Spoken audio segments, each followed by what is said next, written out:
Right now, I want to welcome from Illinois Carry our friend Valinda Rowe. Valinda, how you doing this afternoon? Doing great. It's great to be here.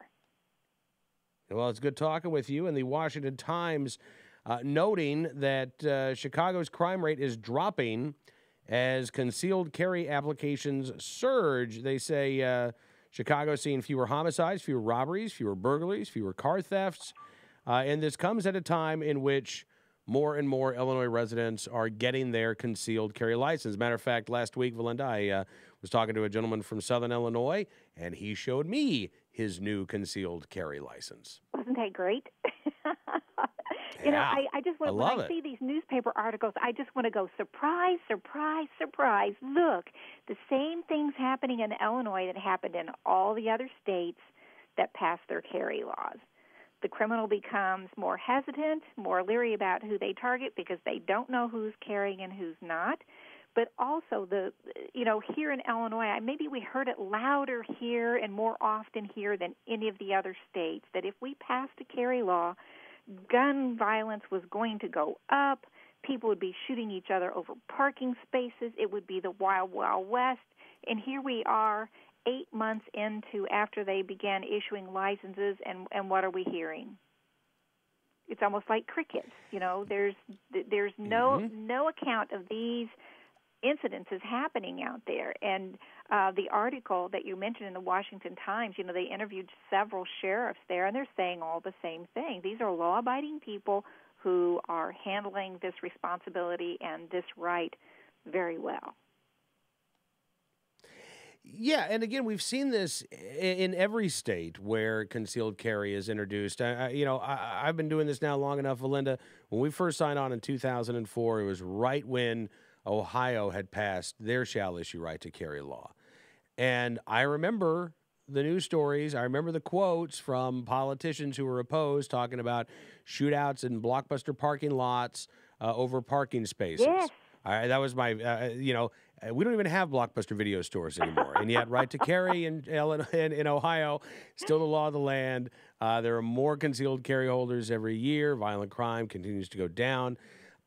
It's kind of sad how scripted the anti-gunners are when it comes to right to carry, because as you say, before the law is enacted, we see these scary quotes. The scary stuff never comes to fruition, and then I'm guessing we're probably about 6 months away, Valinda, from seeing the first round of stories in which I think particularly law enforcement officials who were on the fence or were opposed to right to carry, they're going to be quoted in papers as saying, well, I was opposed, but we really haven't seen any problems with right to carry holders.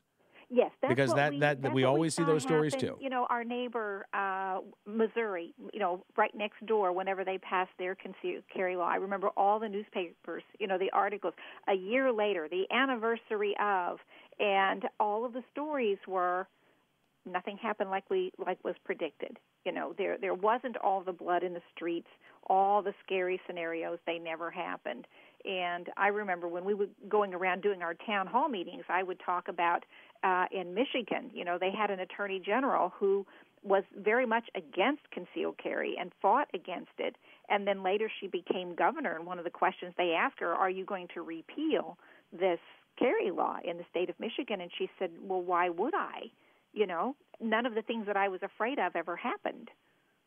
And so I think that's what's going to happen here in Illinois. It's going to be anticlimactic. They're not going to have big, bold headlines, where legislators get it wrong or, the court gets it wrong. They shouldn't have passed concealed carry. There's a few individuals, though, that still say this needs to be repealed, but their voices are going to get smaller and smaller, and the volume is not going to be near what they would like for it to be, because it's going really well.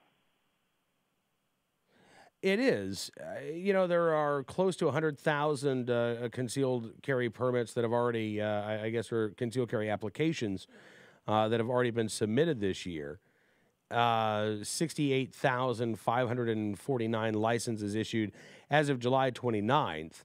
Right. I think it's a fair assumption that by the end of this year we'll be looking at close to 100,000 concealed carry holders. Valinda, I think that's very safe to say. Yes. And again, there's been no, If you're a gun control advocate, your dogmatic principle is that more guns equals more crime. More people carrying guns on the street would equal more crimes being committed on the streets. And yet we've seen, once again, the exact opposite of this is true. Oops. Were we wrong? Were we wrong? Yes, they were wrong. They were very wrong. And all the other 49 states, that had carry laws proved that they were wrong. I'm glad to see it happening here in Illinois. We've got some improvements we need to make to our law to make it better.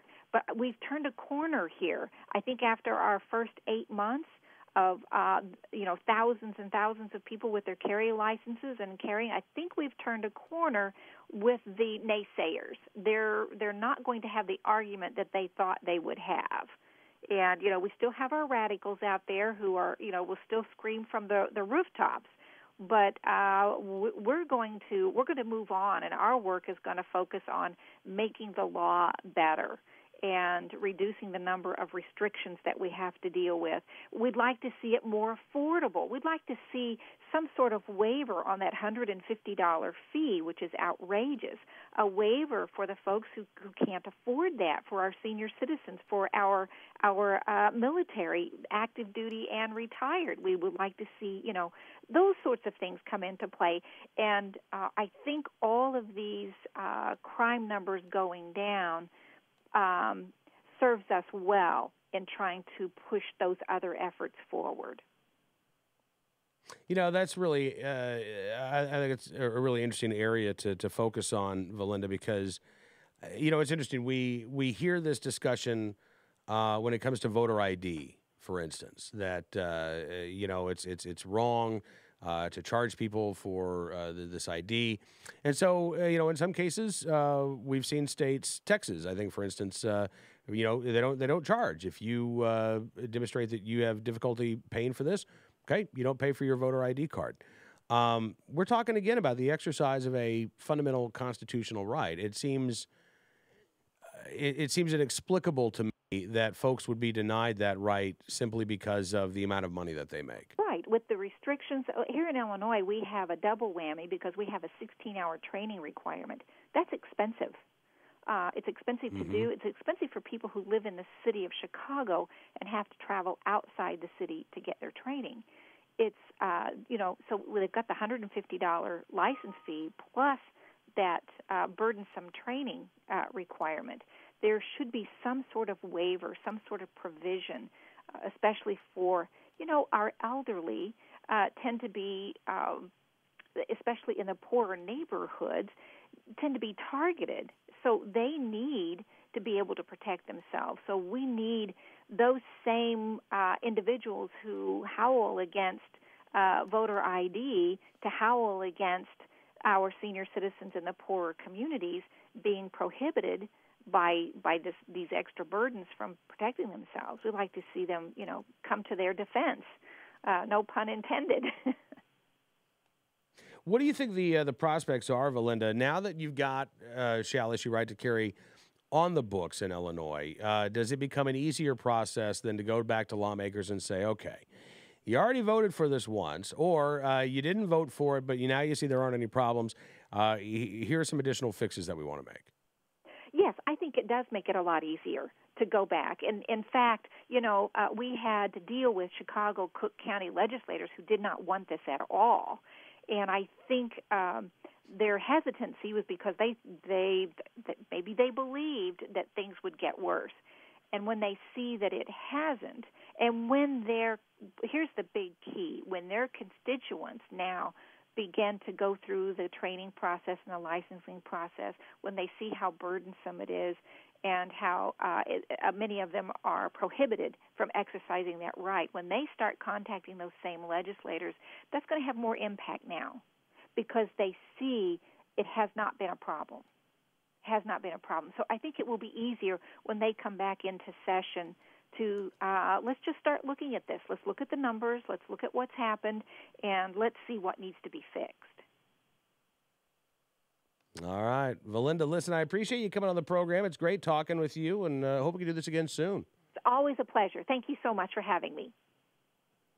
My pleasure as well. Valinda Rowe, from Illinois Carry, joining us here on NRA News, Cam and Company.